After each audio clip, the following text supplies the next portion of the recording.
I'm aware I'm quite a little bit overdressed for Whiskey Social, but just the term whiskey, just it conjures for me, at least in my head, very classic 1920s kind of images of the Gilded Age and then top hats. So there you go.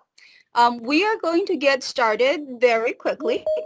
So 3 quick things I want to talk about, then I will turn it right over to our mixologist because I know that's what most of you came here for, the whiskey part. So number 1 is the agenda. So we're going to spend the first 30 minutes or so with Justin.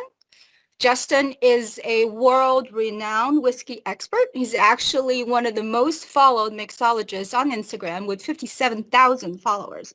See, normally Justin spends his time catering glamorous parties in the Hamptons. However, COVID, as you know, has changed a lot of people's lifestyles, including him. So we're very lucky to get him to talk to us for half an hour about whiskey. Feel free to ask questions. So just take yourself off mute, ask the questions, be on camera if you want to, take yourself off camera if you don't, no pressure either way. The same goes for the latter part of the agenda, which is the IT portion, talking about SAP in the cloud. We'll first speak to best practices for migrating SAP to the cloud. Then we'll speak about best practices for when you're in the cloud, day-to operations, how to optimize. So feel free to ask questions during any of that as well. We don't have to hold questions until the end. Just take yourself off mute and start asking questions. Last thing I want to talk about is prizes. A lot of you saw that we are giving away $500 Amazon gift card for one lucky attendee. We obviously are just going to do like a random number generator, but that drawing will happen immediately after the event, and then the winner will be notified by email within 24 hours. So that's really it. Everybody's here, so let's get started. Turn it right over to Justin. Thank you so much, Helen. All right, and hello, everybody. We are so, well, I'm so excited to be here tonight and to teach you guys about what really are 3 amazing whiskeys. Helen, that was a killer introduction. I just want to say out of the gate, though, that I'm not a world-renowned whiskey expert, mixologist, yes, but I do know a thing or two about whiskeys, and I have been, dealing with whiskeys and working and visiting distilleries for years and years. So I know a fair bit, but if there are some bona fide whiskey, like there are can be some nuts out there that could stump me with some questions, but I wanted to just say that at the top. Now, these are my 3 favorites in terms of just what we're talking about here now. I wanted to taste 3 different whiskeys that represent different whiskey categories. You all should have received a little bit of Crown Royal Rye whiskey, a Glenfiddich single malt 15-year, and a Buffalo Trace bourbon. So we're going to be tasting the differences really between these 3 categories: rye, Scotch, and bourbon. So what I suggest is get a little bit of water handy if you don't have some right in front of you. It's going to be nice to sort of cleanse the palate in between tasting, and then get 3 glasses if you have 3 glasses available to you. I'm sure most people do. And let's pour half of an ounce or an ounce into each glass. We're going to taste them in this sequence. So we're going to try the bourbon, then we're going to try the rye, and then we're going to finish with the single malt Scotch. Now, Buffalo Trace, the first spirit that we're tasting here, this is like one of like everybody's favorite bourbons, and has an awesome story behind it. And what makes it cool, in my opinion, Buffalo Trace is the oldest and longest running, I believe it's just producer of liquor in the United States. They actually produced their whiskey even throughout Prohibition, right? There were a lot of great distilleries pre-Prohibition, then everything gets shut down for a period of time, and then everybody has to rebuild. Most of them don't come back. Different new ones come back. However, Buffalo Trace, they had got a special license, so they were able to, I think they produced it for like medicinal purposes, which makes them like the longest running distillery in the country. So aside from that, they make an incredible bourbon. They make different varietals. Some of the SKUs that they make are very rare, in fact, and very hard to find. And if you find them, you always buy it. But yeah, just generally a great bourbon. And this bourbon that we're about to taste is made the same way that all whiskey is made. By, first of all, we are mashing whatever our raw materials are. Then we're fermenting them. Then we're distilling them. And then, of course, aging it, right? Those are the 4 steps that are used to make all whiskey. In the case of bourbon, what makes bourbon are a few regulations. So firstly, while Buffalo Trace and most bourbon is made in Kentucky, it's not a legal requirement. It is, however, a legal requirement that bourbon be made in the United States. So that's rule one. Rule two would be the mash itself. So the raw material and grain that we mash has to be at least 51%, so a little bit more than half, corn. And the second requirement is that they are aged in new charred oak barrels. So meaning that these barrels are new. They've never seen any other spirit before the whiskey goes into them, and that they're charred. So they have these huge barrels that they have. It's kind of cool if you can find videos on YouTube where they're rolling down these conveyor belts, and they have this torch that just boom, just blasts the inside of it, and it quickly chars the inside of the barrel.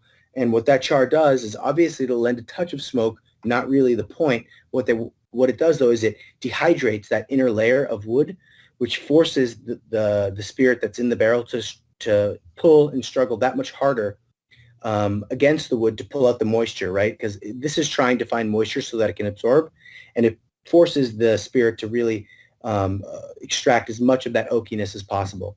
These are the requirements that need to be met in order to be classified as a bourbon and sold domestically as such.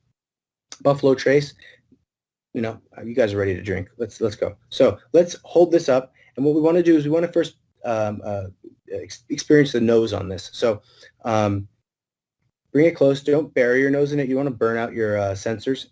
You want to just kind of get your nose close to it, waft it, deep breaths, and just note what you're smelling. See what you're, what is it that you see on the nose, and it's really, up to you what you experience. There are some palate and aromas that are typical of bourbon. Heady, rich, dried fruits, mint, orange. You can smell all of this. Cocoa, vanilla for sure. And now let's look at the viscosity of it. We can hold it up to the light, kind of see what the legs are like on there. Bourbon, being that heavy on the corn mash, is going to have more of a sugary, rich body to it. So you might see deeper legs on this than some of the others. All right. Enough of that. Let's get to tasting it. So when you take it, you want to take your first sip, take a small one, and kind of chew it in your mouth. You want to really coat your entire palate with it. So, salud.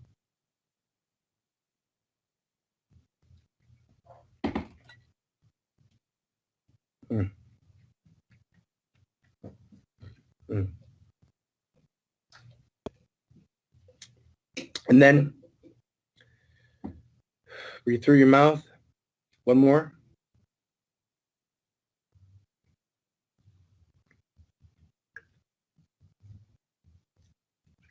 And then see what you're tasting afterward, right?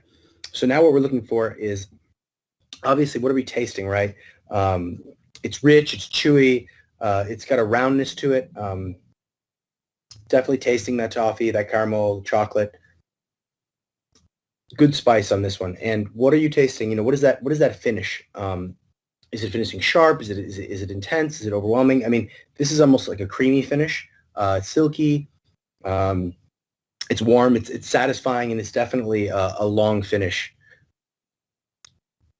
One of my favorites, absolutely, and just a great bourbon to have in your cabinet. Makes an incredible old-fashioned, and you can make really, really delicious bourbon smashes with it. And this is really, in the end of the day, so nice of a bourbon that you could almost just drink this one straight. If you're somebody who enjoys a straight bourbon, this is one that I would maybe even suggest just going ahead and drinking neat or straight on ice, because it is such a fine bourbon. So that's bourbon. That's USA. All right. And we are going to move over.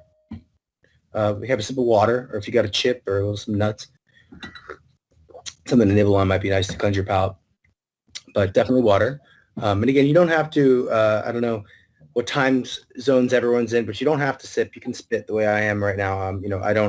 We do a bunch of these in a day. I can't be drinking all day, but you get the picture, and feel free in between to spit if you'd like. So that's our bourbon. Next up, we're going to leave US. And we're going to yeah.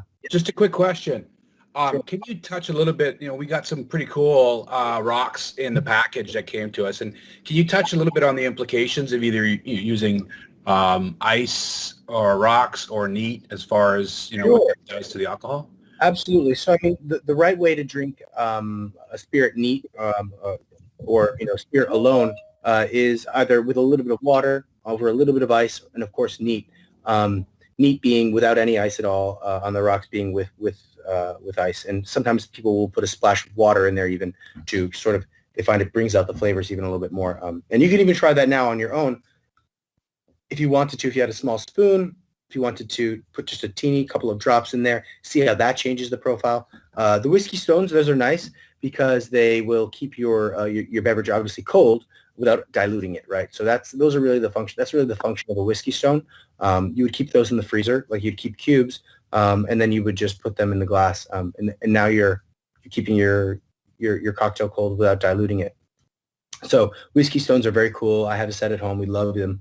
And then ice, of course, 1 cube, a little bit of water. It's nice to kind of see where it goes when you put a splash of water in there.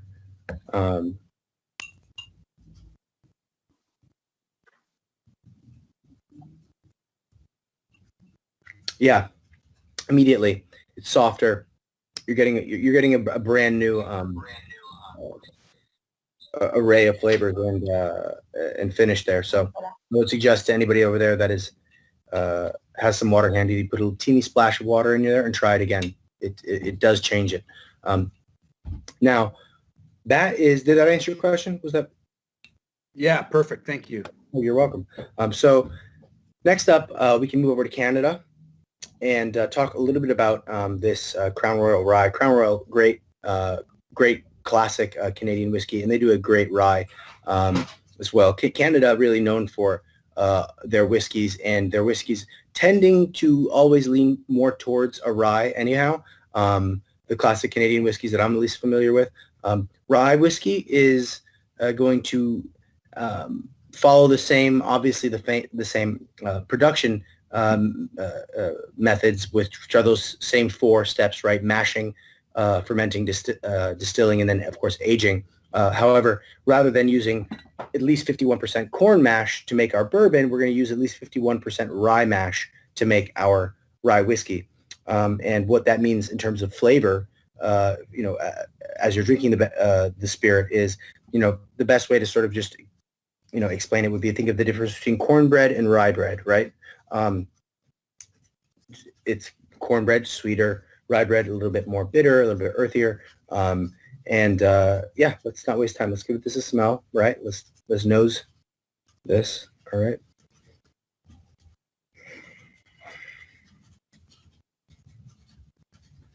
Allspice, orange, a little bit anise, right? Definitely oak, char. Okay, let's look at the legs here. And the color, deep, very similar in color to the one we just tried. Actually, all 3 of these are not all that different in terms of tone. So now let's give it a taste, right? Remember, we're going to chew it. That first sip is small. We just want to introduce it to our palate. Hey, Justin, sorry, you may have mentioned this before, but what does leg mean when it comes to whiskey?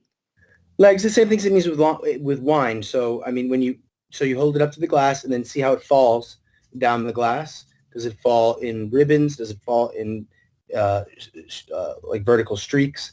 And you just kind of examine it. What does it mean? It doesn't mean a whole lot. It's just one extra thing to do when you're tasting a whiskey. I mean, it'll tell you a little bit about the viscosity, right? And that's sort of an indication of what you're going to be tasting. Some of the time, of course, the bourbons, like I said, they have a higher sugar content, so they're going to be a little bit more viscous. And it's just, you want to examine the color. Got it. Yeah. So give it a little taste, chew it.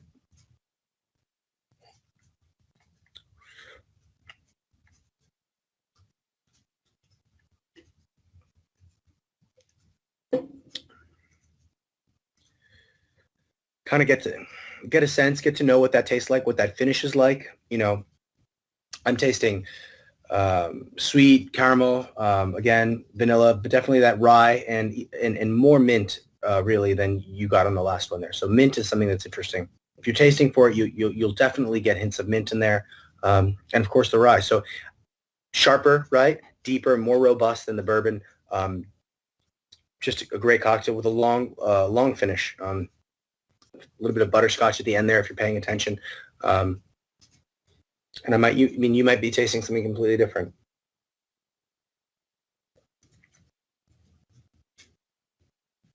I love this one. How is the Crown barreled?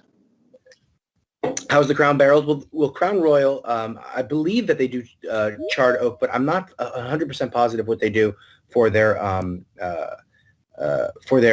rye variation. This is, to be honest, this is the first time I've had their rye. I'm familiar with their classic whiskey. I think they may, I know at least for some of their whiskeys, they're using old sherry casks, which is going to lend that sweetness. They are not beholden to new charred oak barrels in the same way that American bourbon is. And Crown has its own really cool, like interesting stories about the Queen. Some really interesting. I think the Queen had come to Canada and some of you may know the story better than I, but I'm pretty sure the Queen came to Canada and selected a distillery that was going to be like her official like whiskey distillery in Canada, and she made Crown Royal the official whiskey distillery, and they were like, "Oh, this is awesome! Let's change the bottle to a Crown." So it has some really good etymology there with the Queen and the royal family. It has been making really good whiskey for a very long time. That's Canadian whiskey's always been some of my favorite whiskeys have come from Canada. Even some of the less expensive whiskeys from Canada that people think are like lowbrow, not very good, I've always loved. I mean, I've always been a secret fan of Canadian Club. I love Canadian Club, just for my go-to well whiskey. And it's like people really look down on it, but it's a good whiskey. It just is. My dad always drank it, and just so many others as well. And I mean, you guys have your own really interesting craft world out there. A lot of whiskeys that are Canadian that we don't have access to over here. So when I do go to Canada, I always,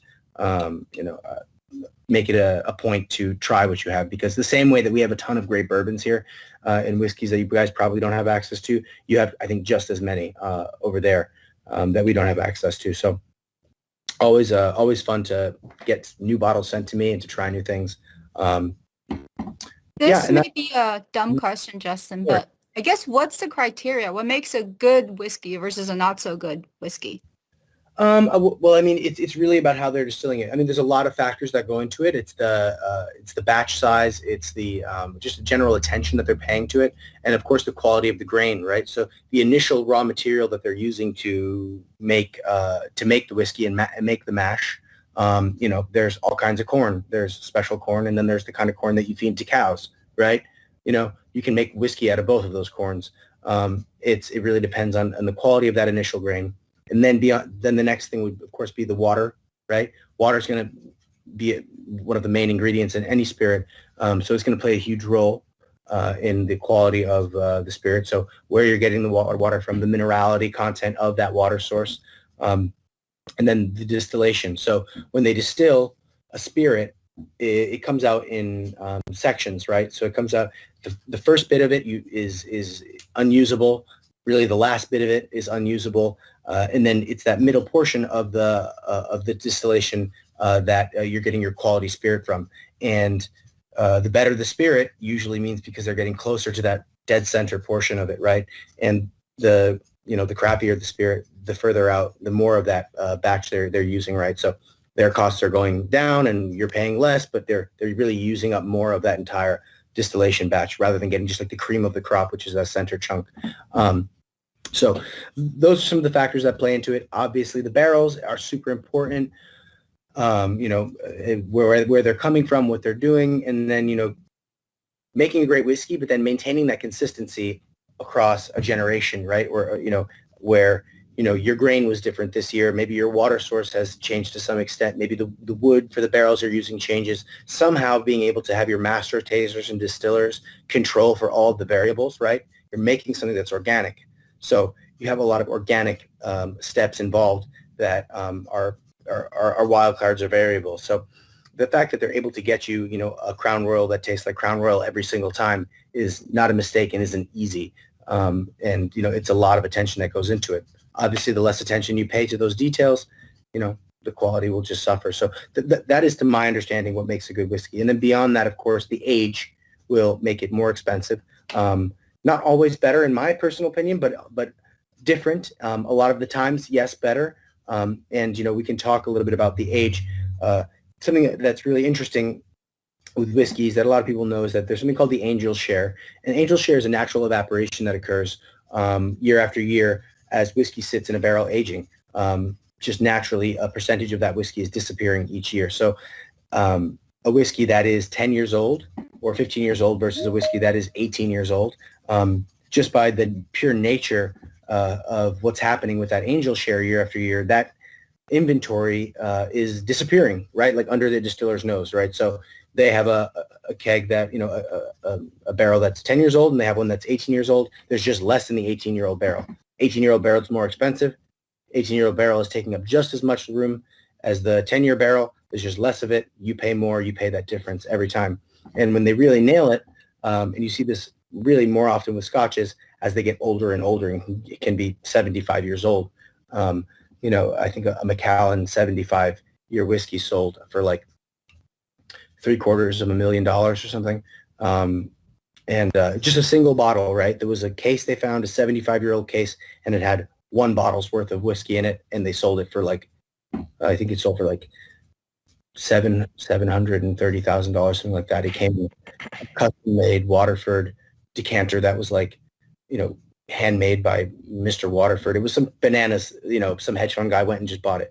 But it was because there was no more of it. I don't know if a 75-year-old Macallan tastes better than an 18-year-old Macallan, but you have to pay a lot of money for that privilege because only one person's getting the bottle. So that's sort of how, whiskeys, that's how the price and the quality and all that, to my understanding, is set. Now, we've tried rye, which is one of my favorite. Rye whiskey makes an amazing Manhattan, an amazing Sazerac, right? You really don't want to have a Sazerac, which is one of the top 5 best, oldest cocktails of all time. You really don't want a Sazerac that doesn't have rye in it. Of course, the Manhattan with rye, excellent. Old-fashioned with rye, amazing. Any boozy cocktail that is just, just spirit-based, it wants rye whiskey, in my personal opinion.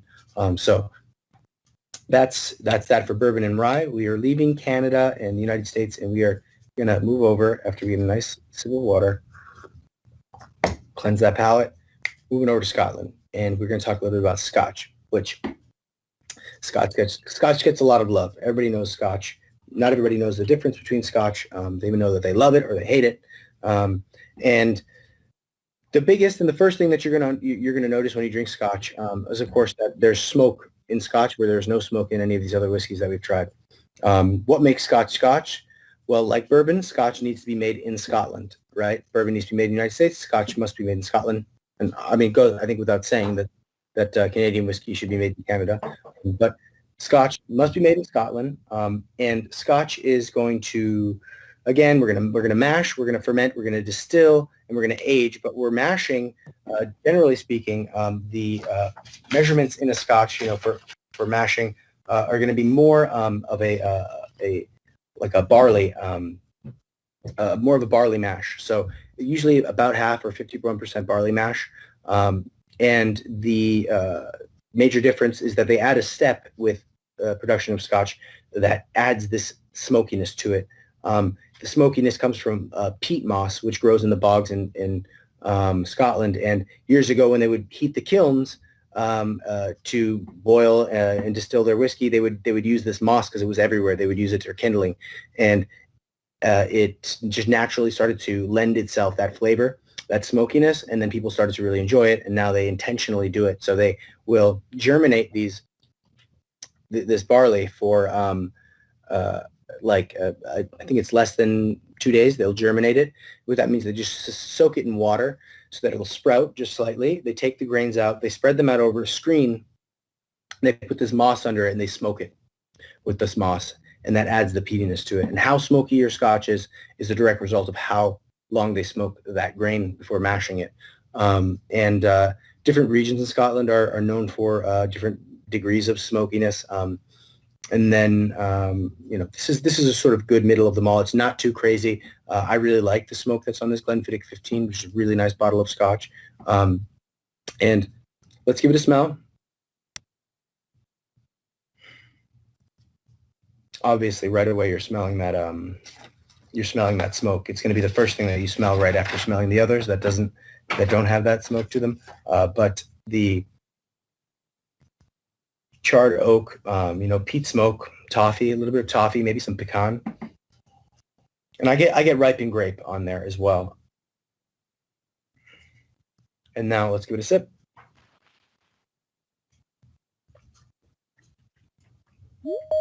Hey, Justin, I got a quick question about Scotch specifically. Now, I'm quite a fan of Scotch, usually along the lines of Longmorn or Glenrothes. But talking about that smokiness, is it mostly regional? Because I know that like Islay Scotches tend to be quite a bit more smoky than some others.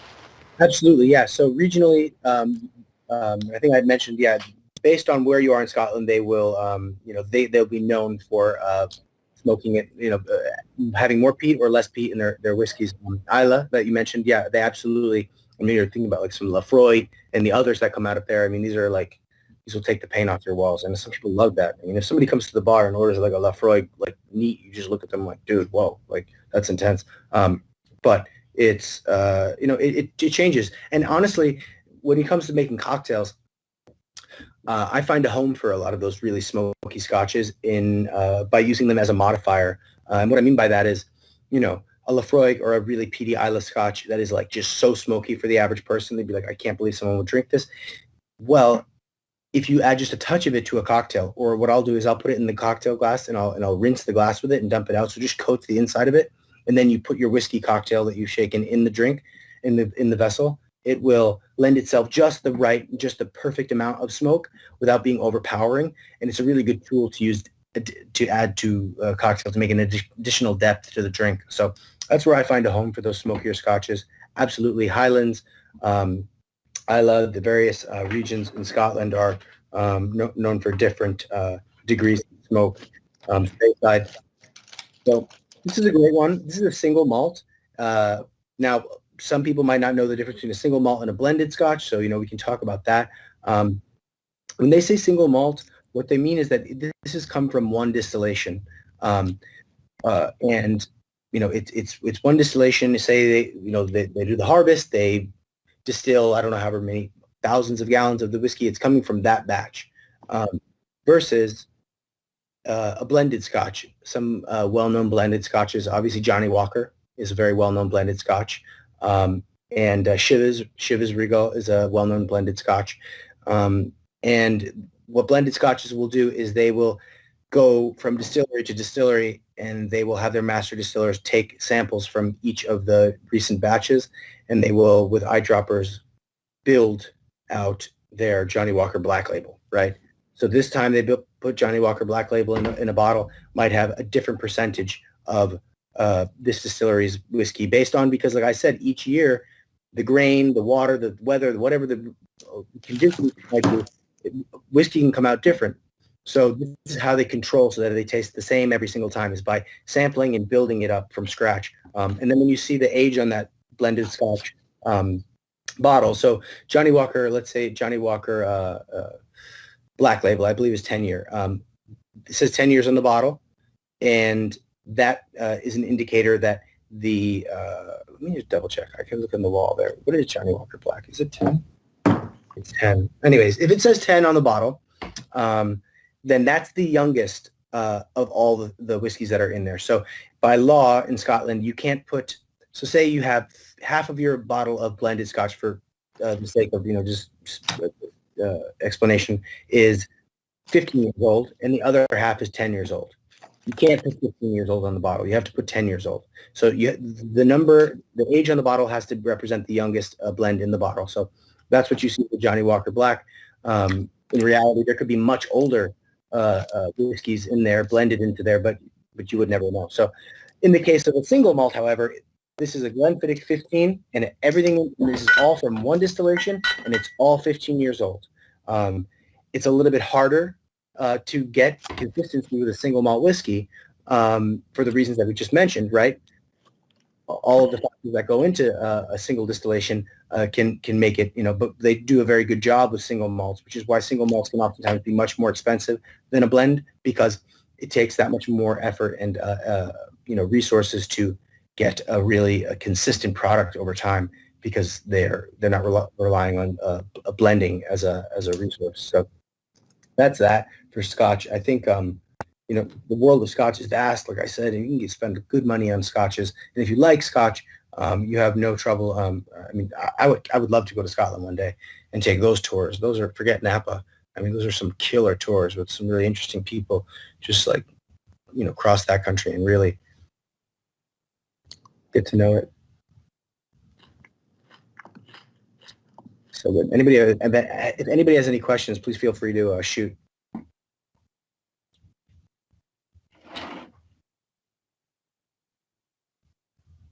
Bueller, come on, somebody.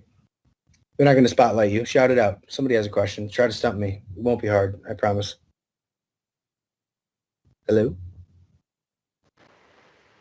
This can't be a shy audience. You probably just have yourself set on mute, right?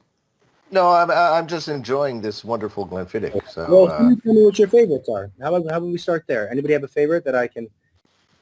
Yeah, so right now, my current favorite is the Glen Rhodes Whiskey Maker's Cut. I've got a bottle of that, and it's coming to an end. So if you can recommend anything along those lines, that'd be amazing. What was the whiskey that you just mentioned there? It's the Glen Rhodes Whiskey Maker's Cut. Whiskey Maker's Cut. Where's this from? I'm not familiar with it. Let me grab the bottle. Here, I got a question for you. It's around the glasses that it's been served in. A couple of years ago, I was in Ireland, and in Dublin specifically, I noticed that when you were trying the different whiskeys, the bartenders were always proud to show that there was a specific glass from each of the distillers. Anything that you can comment on about how stemware can enhance it? Oh, for sure. I really love these Riedel taste. These are actually cognac tasting glasses, but I think that they work really well for whiskey. So anything with a tulip shape is going to be nice. Anything that kind of fans out, kind of cups a snifter is nice. But anything that sort of directs the nose to your nose is nice, and kind of focuses it. But really something that's nice that you can hold up and look at it and examine your whiskey. I like something in a stem as well, so that my hand's not making it hot while I'm holding it. Just a few things, that really Riedel, everything for Riedel. I'm a fan of Riedel. I use Riedel for all the glassware that my company uses for all of our events. Everything is Riedel. Riedel has a glass for everything, and they're, their masters have really just, I've really just thought of everything. I had dinner with George Riedel himself and his wife. This is like 2 months before COVID, because they're making a new line of cocktail glassware, and they had some questions. And I was sitting there, and this guy was talking about the glassware like, I don't know how you talk. It was like art, like really like art. He was talking about the curve of it, how like nothing was by mistake, and like every angle and like every centimeter is like intentional with his Austrian accent, like super intimidating. I'm like, so yeah, I love their glassware. I use it for everything. Recommend Riedel. By the way, Justin, to answer your question, it's Speyside. Speyside. Yeah. Well, there's a whole lot of Speyside scotches out there that are, it's the least, if you go to the liquor store, you'll see less Speyside, I think, than Isla or the, goddamn it, it's not the Highlands. But let me think. Do I have any Speyside on this wall back here?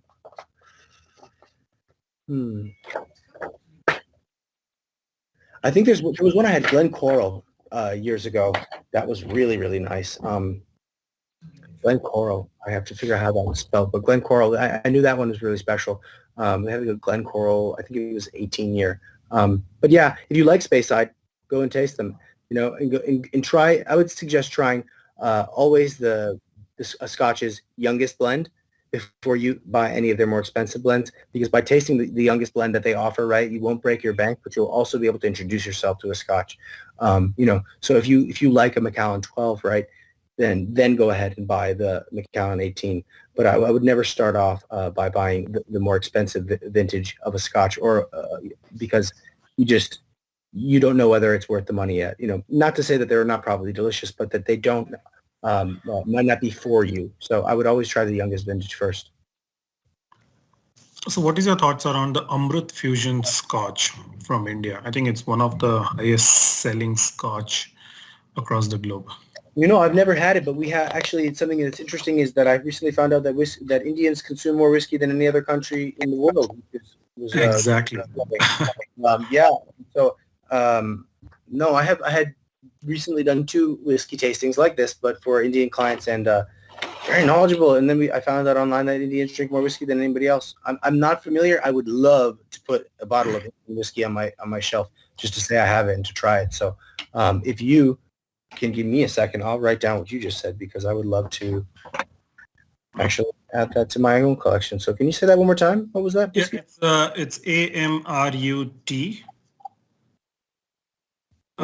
Fusion single malt whiskey.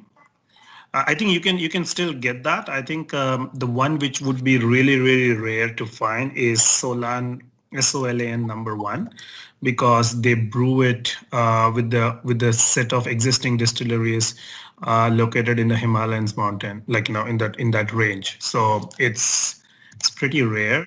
I'll put that in the chat. Yeah. I'm going to pause you 1 second here. I just have to grab my charger. I noticed that it's not plugged in right here. 1 second.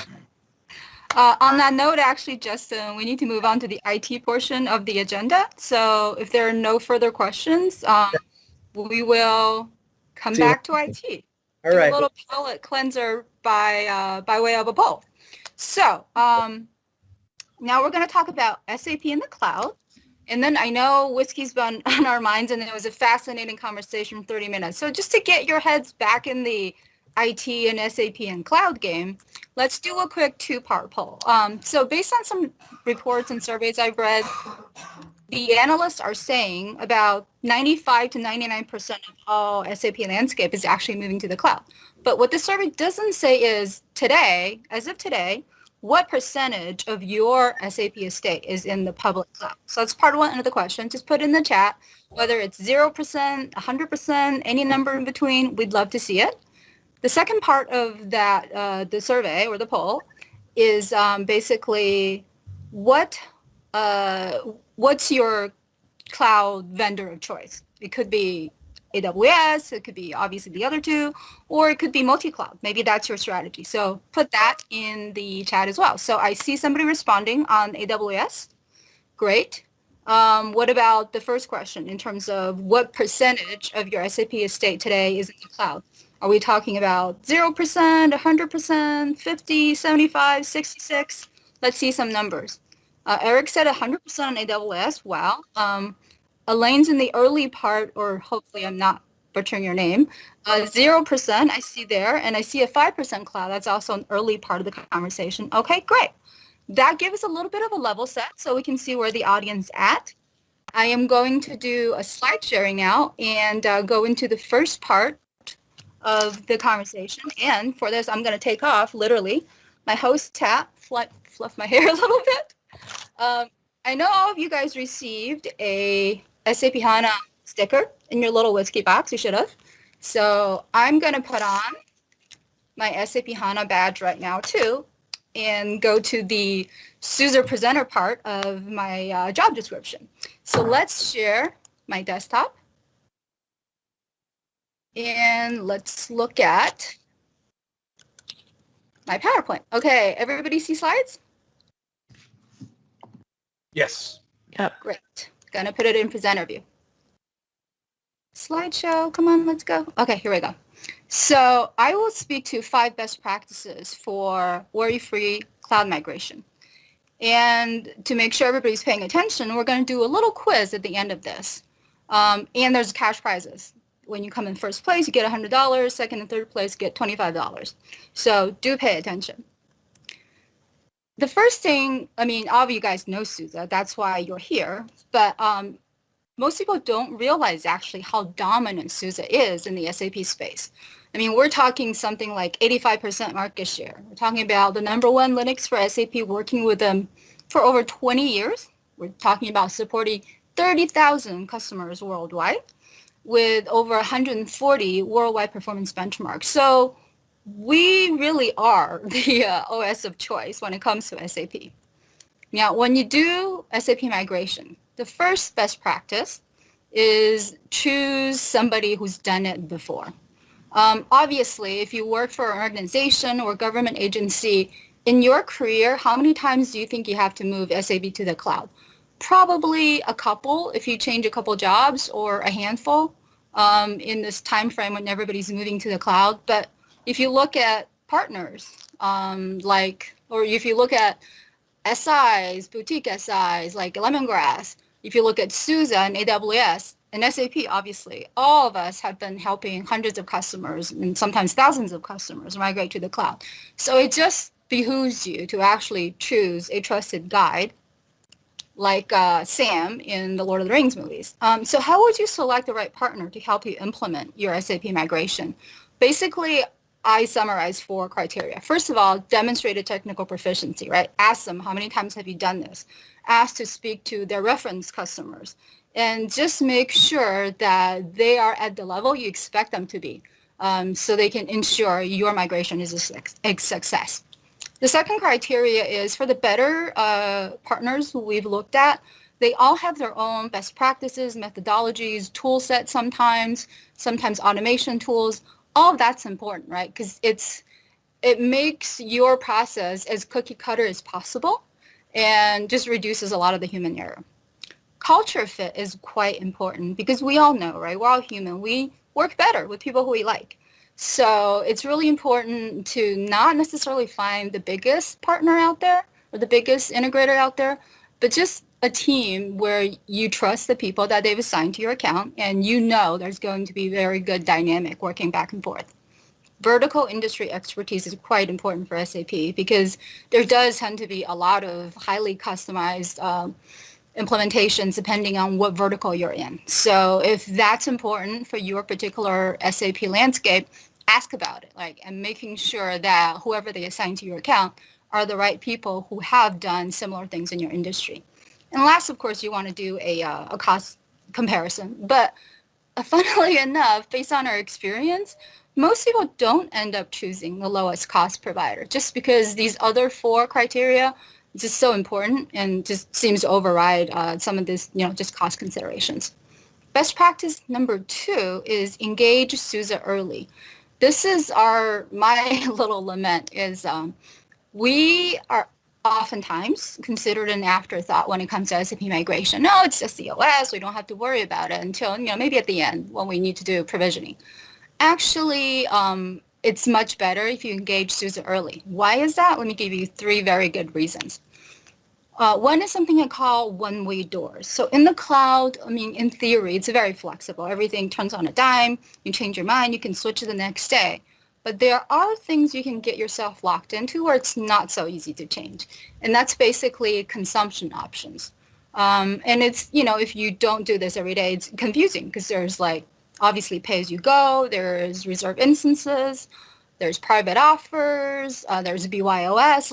What does it all mean to you specifically? You want to consult somebody at SUSE because we've done this, like I said, thousands of times. So we have the right recommendation for your specific situation because you don't want to be stuck with a 3-year BYOS thing where the only way to change it to a different consumption option is you actually have to start from scratch and rebuild the virtual machines. So the second reason is Sanity Checks. SUSE, together with SAP, really built a lot of the best practices for deploying SAP in the cloud. So why would you not check with a company that did build these best practices? So we can help you say, yep, that design looks pretty good. Or right before you go live and say, that passes all of our, configuration tests, whatnot. It doesn't take a lot of time. It doesn't take, a lot of consulting hours, but it gives you that confidence and ease of mind when you push the button and say, we're going to go live. Last but not least is day 2 best practices. I'm going to not speak too much about this because Sherry's got a whole section on this, but that is the third reason why you do want to engage Suse early and often throughout the cycle of your migration to the cloud. The third best practice is HA. And the advice there is basically just don't go it alone. Don't do it just yourself. The reason for that is, if you look at this diagram, these are the 4 most common types of setup for HA, but there are so many nuances. HA is very complicated. There are a lot of requirements when you want to be compliant. It requires pretty deep knowledge for HA configuration, for cloud infrastructures, how cloud public infrastructure gets updated, all of that stuff. And if you don't have the expertise in the automation, trying to deploy it manually, it's a huge effort. That's why we say just don't do it yourself. Get somebody who knows how to do this, hopefully Suse, to really help you with this, because it's an easy thing to mess up. And a small screwed up could mean your HA setup's not working, and that means downtime, which obviously we all hate. The fourth best practice is use everything in your arsenal. Basically reduce manual tasks as much as possible. Do automation. So Suse has a whole tool set when it comes to automating this migration process to the cloud that combines SaltStack, Terraform, has Pacemaker, AWS, of course, is Launch Wizard. So just use any of the above tools, because any kind of automation is way better than not using automation. It's always going to give you a more consistent environment, ensures higher levels of success, so you can deploy all of this, right? Through this automation, we can help you do these 3 things: provision the environment, configure your OS, deploy the actual SAP landscape, and just makes that whole process a lot smoother. Last thing I want to talk about is day 2 operations, which again, I'm actually not going to talk about because Sherry will. So that's basically my portion of the slide deck. Before we move on to the quiz, any questions? No? Okay, so that says it's really simple and straightforward. Let's go to the quiz then. Like I said, there's a cash prize. So I'm going to launch the quiz. And let's do play. Yes, I want to present. Okay, the way you play is you will see the questions. Got it. You will see the questions in the Teams window. You don't need to worry about that. But right now, bring out your phone. Go to Kahoot, KAHOOT.IT. And then when you get there, it's going to ask you for a PIN number. So type in 800 9241.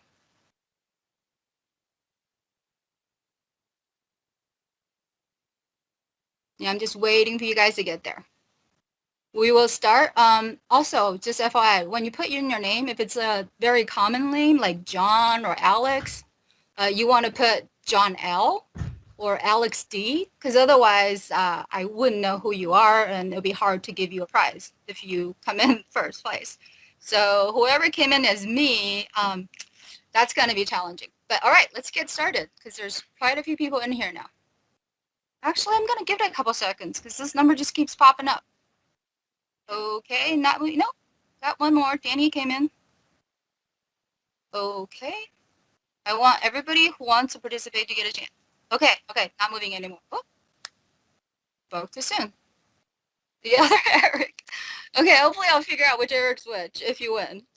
Marie? There's 60 people in this meeting, so we're only at 36. Okay, we'll figure it out. It's all good. Okay, I'm going to get started. Start. First question, all right? Your phone's only going to show the 4 color buttons. So just look at what's on the screen for the questions. I'm not going to read it because it actually gives you a bonus if you answer faster than other people.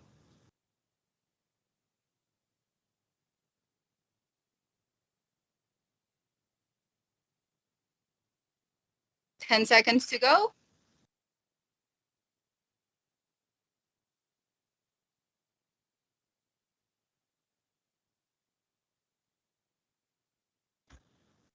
Boom. We have 26 correct answers. Everybody's excellent at paying attention to that. This is great. All right. Max G is in the lead, I believe, followed very soon by Alex B and Pierre. Everybody's in the running. All right, next question. What are the important criteria for selecting the right partner for a successful SAP migration?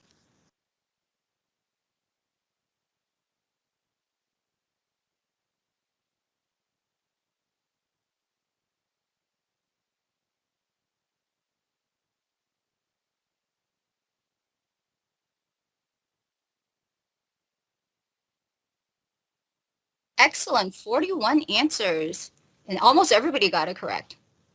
Wow. Okay, whoever is me, you probably have to message me later because I don't know who that is if you end up winning. But wow, you guys made a big leap into the lead. So now it's Elaine, me, and Alex B in the lead. Next question. Which of these is not a good reason to engage Suse early and often during your SAP migration?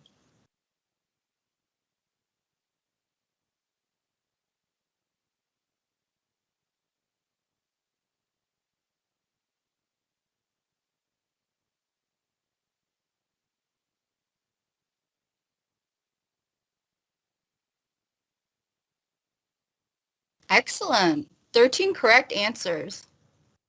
Because, yeah, I mean, we are a good team, but we don't have massive numbers of consultants worldwide. The other Eric. All right, we'll figure out who this is later. Next question. Which of the following statement regarding SAP HA in the cloud is correct?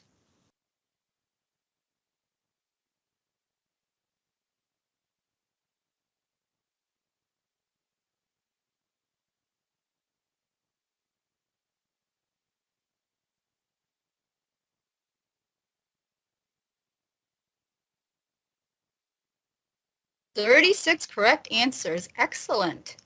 And right now, Alex moved up, but me and the other Eric are holding steady. Last question. Name the one component below that's not part of Suse's deployment automation toolset.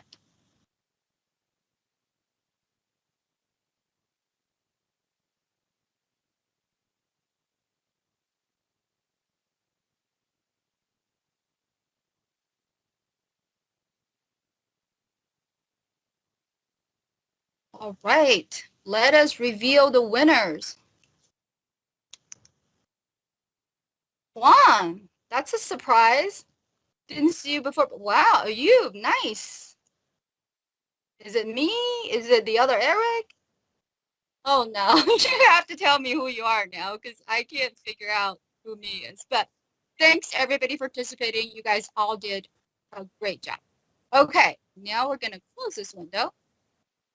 Yes, and then turn it over to Sherry, our next presenter. So I will, actually no, I have to keep on sharing because I have all the slides.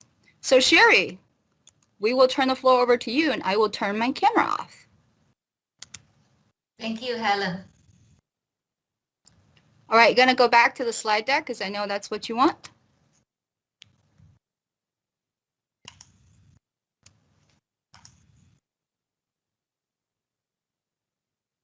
Do you see it, Sherry? I think we're ready.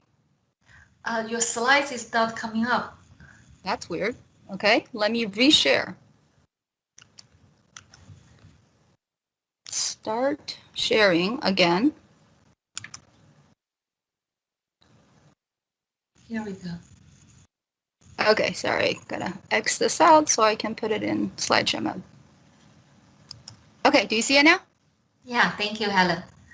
So as Helen mentioned, the HA is a very critical piece of the architecture to keep the SAP mission critical workload up as much as possible. So Suse offers various solutions to reduce downtime, including unplanned and also planned downtime. So for the solutions to reduce unplanned downtime include the high availability. So it's built on pacemaker, and the suggestion is to follow Suse's documentations, engage Suse early and often during design and deployment phase. The reason is all the pacemaker-based SAP HA solutions are actually developed by Suse, which is not a well-known fact by a lot of customers. And because of that, Suse has a developer level expertise to help customers design and troubleshoot issues. And we have been helping a lot of customers go live, especially during the cloud migration in the hyperscalers environment. You want to treat the hyperscalers environment as a different platform from the on-prem or virtualized environment, because Pacemaker as a cluster, open source cluster solution relies heavily on the underneath cloud infrastructure. For example, the Stoneys device and also the virtual IP implementation is tied with the underneath cloud infrastructure. That's why the implementation is actually varies from AWS, Azure, or Google. And the Suse works with each one of them to ensure that the HA solutions are fully tested and well designed. So right now we offer the most popular HA solutions for SAP HANA, NetWeaver, and S4HANA. So for SAP HANA, the HA solution is actually based on the system replication to deliver a low or a zero recovery time objective. So we offer solution for both HANA in the scale up and also scale out. And for the NetWeaver and the S4HANA, the solution is based on the in-queue replication. So next slide, please. So also it's very critical to gain insights into your SAP landscape. That's why the proactive monitoring is another way to avoid downtime, because with the help of the monitoring, you can identify issues at the early stage before outage actually happens. Suse has developed a monitoring solution based on the following matrix. For example, the instance matrix, which is the root. I heard some. Pour samedi, là, à part si toi, tu veux vraiment venir, Somebody go off mute because we can hear your phone conversation. Thank you. Okay, sorry, Sherry. Yeah, no problem. And also you want to monitor the SAP systems by using the Suse solution. So we provide HANA monitoring and also NetWeaver and the database monitoring. And the last type of monitoring is the HA cluster environment monitoring. Suse is the only OS vendor as of today who offers this level of insights, deep insights into the resources running inside the Pacemaker. So for example, if you have HANA system replication running in the cluster setup, and we would be able to help you understand the healthiness of not just the HANA system replication, but also the Stoneys device and also the virtual IP. And if any of the resources has issues, either a failover will be triggered, and in that case, if you have alert enabled, you'll be able to get alert to help you to identify, what happened. So next slide, please. So as Helen mentioned, automation is a key piece to avoid human errors and to ensure repeatability and robustness of the landscape by following the best practices, because the automation solutions that are offered now are all following the best practices. So there are three popular automation solutions offered by AWS and Suse. The first one is the Launch Wizard, which has been offering cluster-based automation because AWS is adding more and more scenarios. And the second one is Suse Automation.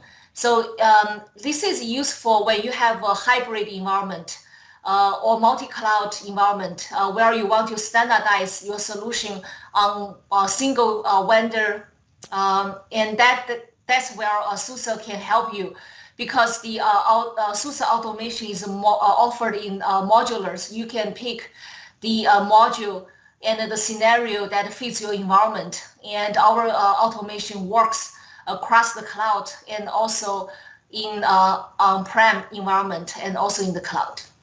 And the last one is the AWS cloud formation. That's another type of automation, which is integrated with another AWS services. So next slide, please.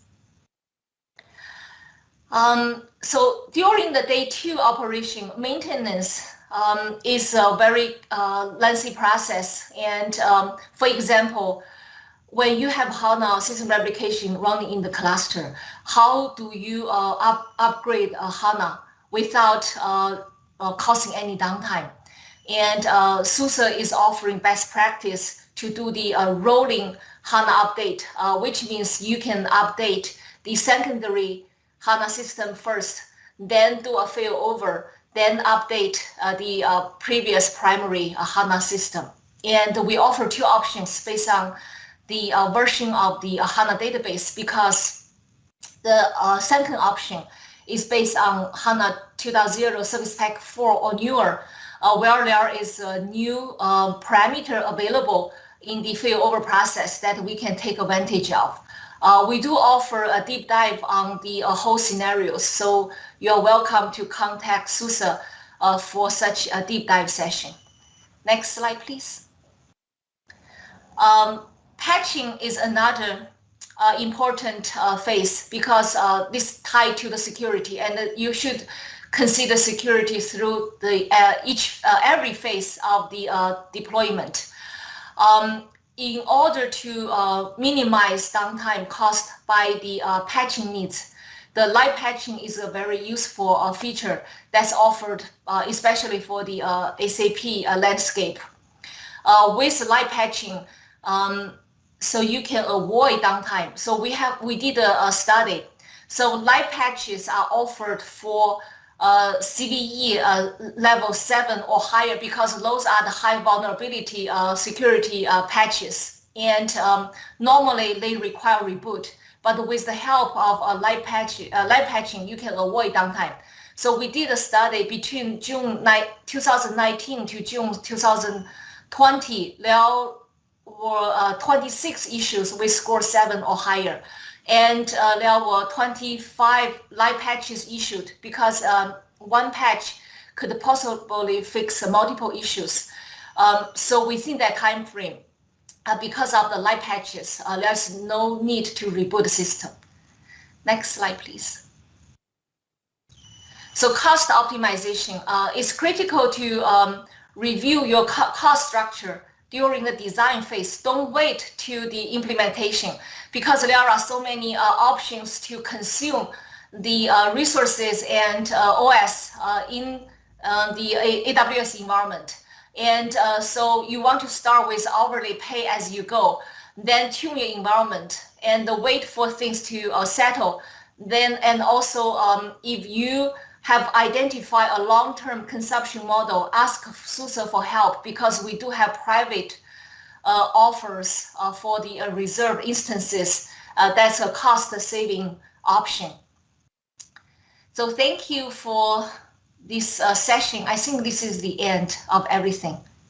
It is, but we have another quiz. So I am going to go to, let me turn on my camera first. Back on. One more chance for everybody to win $100. So let's go to the browser window and launch quiz number 2. Also 5 questions, just as easy as the last one. You guys all did great on part 1. So let's see. Okay, let's play and present. So same thing, go to kahoot.it, and when I click classic, it'll generate a PIN number. 761028.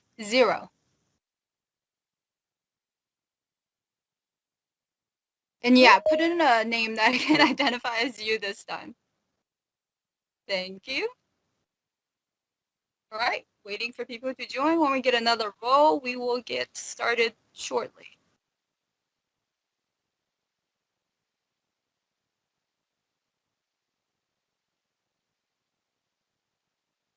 Okay, good enough. Let's go. Start the first question. Based on what Sherry just said, question number 1 is, What is the number one best practice to ensure a successful HA deployment?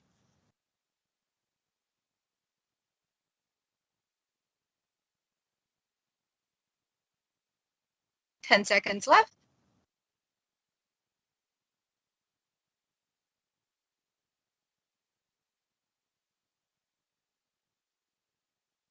Excellent. Most people got it right. The other Eric is leading yet again. Next question.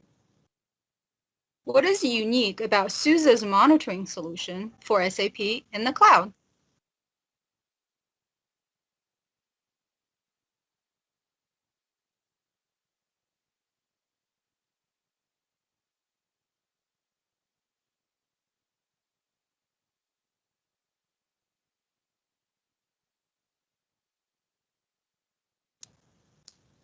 Let's see. Naz moved up. I don't know who 2 is. You might have to text me later about this again.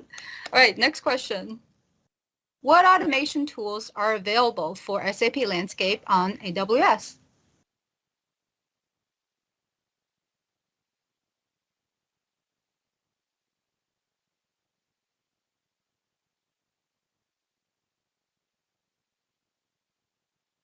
Four more seconds.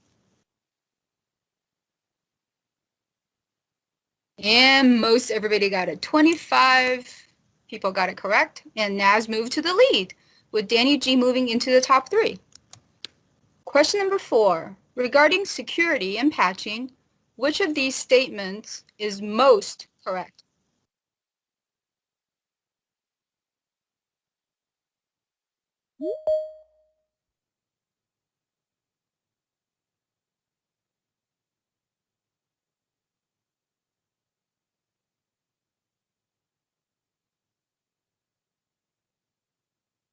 And 19 people. Everybody is a great student and paid a lot of attention to Sherry's presentation. That's awesome. I feel so proud of it. Which of these sentences below regarding cost optimization is incorrect?